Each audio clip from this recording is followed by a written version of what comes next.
Hi, I'm Billy. I'm Charlotte. And we're from the Subways, and you're watching us on Xtaster.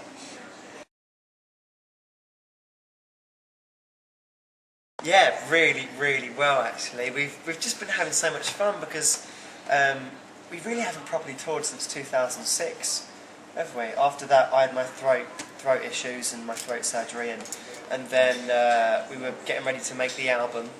So yeah, you know, it's just amazing to be back on the road, and you know, love being on a bus, love waking up in a different city or different town or different country every day. So yeah, just getting on stage and playing to the people, it's amazing, having such a good time.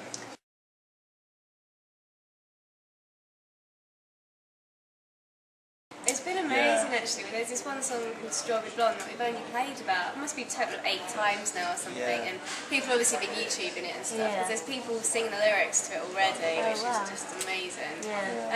A lot of the tracks people have known for a while, like Shake Shake, California, and Girls and Boys, and it's just great now having like some songs out, like Girls and Boys and Right have been on radio and TV for a bit. Yeah, so when, you know, going to the opening chords, everyone sort of knows what it is. Yeah, it's nice to have, it's always really like amazing the first time you get that with a new track, but the first time it's like, I can't wait till the album's out, the first gig after we do the album will be amazing because people know the lyrics of some of the songs.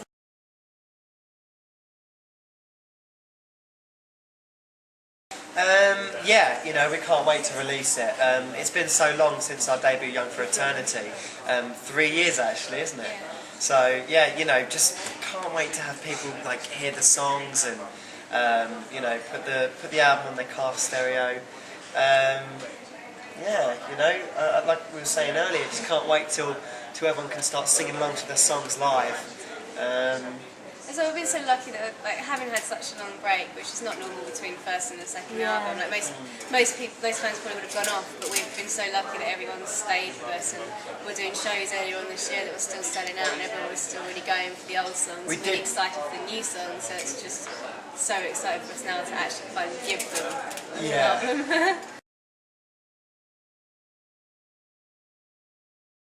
Well, we met up with a load of producers before we even thought about meeting up with Butch. We didn't think Butch would ever want to work with us, you know, because he's legendary Butch Vig. And so, you know, we wrote down a list of producers that we really wanted to meet, and we met them, and some of the ideas were great, and you know, some of the people we really got on with, but I don't think we had that zing, you know, that real connection that we felt we needed to make this album. So we got to the end of the list and we're like, oh well, you know, some of them are quite cool and they're really nice guys, but you know, why don't we give Butch Vig a call? You know, let's give him a call, see what he's up to. So we gave him a call, and he said he just finished a record, recording an album Against Me, and he was mixing it in New York. So we thought, that's a 6 hours plane journey, you know, go over there, have a cup of coffee, send Butch the tracks, you know, see what he thinks of them. So we went over, had a cup of coffee, said he loved the tracks, all his ideas were fantastic, and we sort of met him a few times before, didn't we? And he's a really disarming character, really genuinely nice guy. You know, he sort of puts you at ease when you're in his presence, and I think that's sort of the personality that we wanted to make the album, wasn't it? And I think all his ideas were just out of this world. You know, he just got exactly what we wanted to make. So, you know, as soon as we went into the studio, it was just like, bang, you know, these songs were coming out, we were pulling them out of our sleeves, you know, having such a good time as well. It was so fun in the studio, and, you know, every day he'd bring in these treats and stuff, like, because he went organic shopping, like, every morning, and think, oh, you know, I'll pick up those for the guys, and they'd come in every morning with, like, the craziest stuff, wouldn't they? Yeah, just an incredible guy. No, I don't think, you know, we could have made this record with anyone else.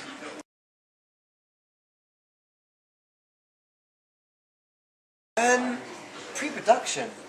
Pre-production. On the first album, you know, we were sort of 18 years old and we're really young and we're just really excited to be recording an album, and we went straight into the studio and just started recording, really live. But on this record, Butch said we should have 2 weeks pre-production, which is basically we go into a rehearsal studio in LA and jam out the tracks, and Butch literally just stood there and watched us play the songs and kept asking us questions, you know, what's this drum feel for? What's this, you know, what's this bass line mean? What do these lyrics mean?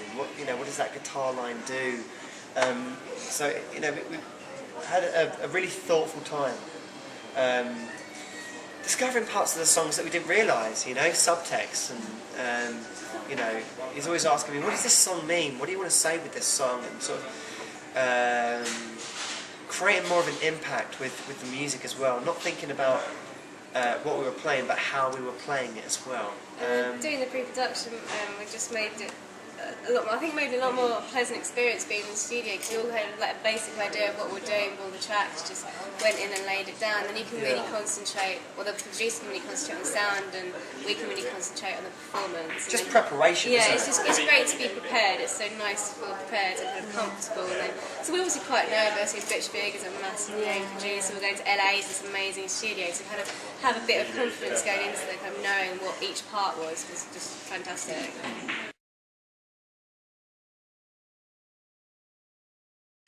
LA was just, at first, quite scary. I mean, we initially wanted to go to LA because we didn't want to be comfortable. We didn't want to be in the comfort zone, and we didn't want to, you know, feel like we were getting an easy ride. We wanted to go somewhere that was strange and new, could keep us on our toes, so that we'd do something a little different. You know, we'd act differently and see things from new perspectives. And I think that really helped. LA is so huge. And there's this big blue sky, and it's sun all year round. And you know, when we're taking breaks in between performances, you know, we go out, and there's like a basketball sort of court in the car park, and there's like this nice little orchard outside. It was quite green, wasn't it? Yeah, I think the weather really affected us on this record as well. I mean, having sun the whole time. I think we just came out with a really summery album. Yeah, it's just, and the studio we're in had these really big windows, which is so unusual for a studio. Most studios are like black rooms, so then you could like see the sunshine outside. It's really like positive atmosphere, I think.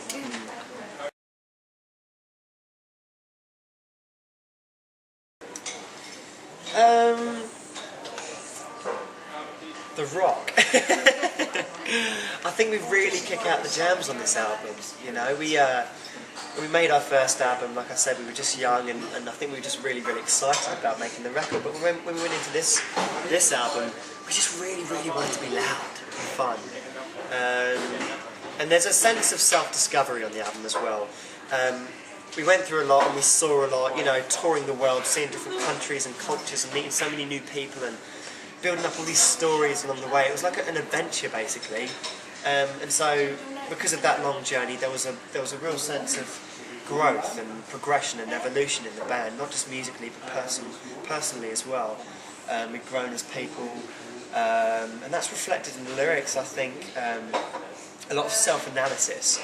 You know, I think one of the recurring themes is about me just wanting to become a better man. You know, become a man in the first place. You know, learn from my mistakes and positivity. I think we're a really positive group as well. You know, Charlotte, Josh, and I. If we're going through any sort of struggle, we try and pull the positive elements out of it and make it into something good. You know, every single second is another chance to turn it all around. So I think it's a really positive album. That's another thread that sort of goes through it.